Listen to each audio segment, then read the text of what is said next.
আজকে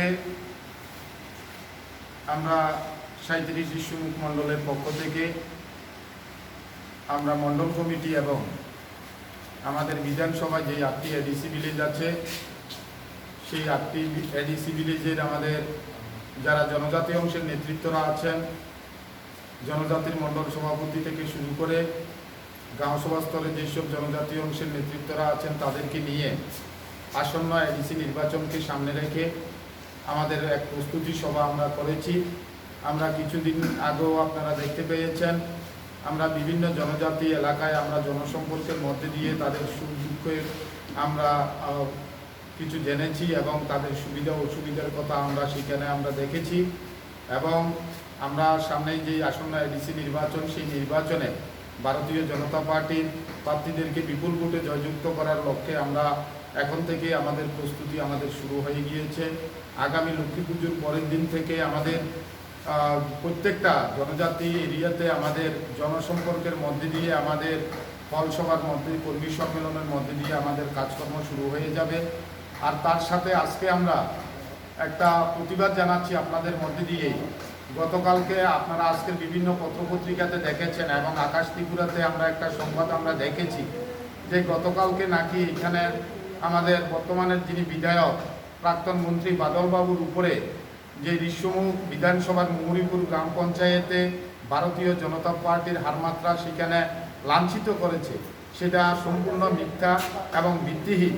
আপনারা জানেন উনি বিভিন্ন রকমের পূর্ত দপ্তরের কেলেঙ্কারি সহ এবং রোজবেলি বিভিন্ন সিটফান্ড কেলেঙ্কারির সাথে জড়িত আছেন।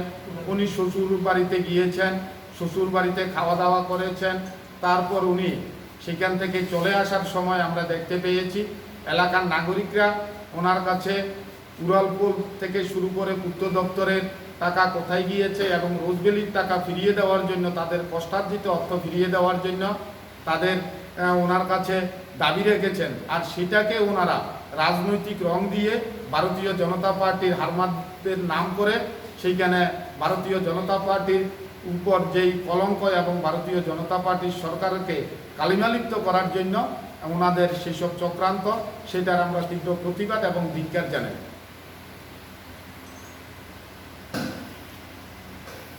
এলাকার জনগণ যারা সিটফান্ডে বা বিভিন্ন রোজবেলি বা বিভিন্ন সংস্থার সাথে বাদলবাবুরা উদ্বোধন করেছিলেন এবং মানুষকে প্রভাবিত করেছিলেন টাকা রাখার জন্য, যাদের কষ্টার্জিত অর্থ সেখানে বিভিন্ন সিটফান্ড কোম্পানিতে পেয়েছেন, তারা আজকে ওনাদের কাছে হিসাব চাইছেন।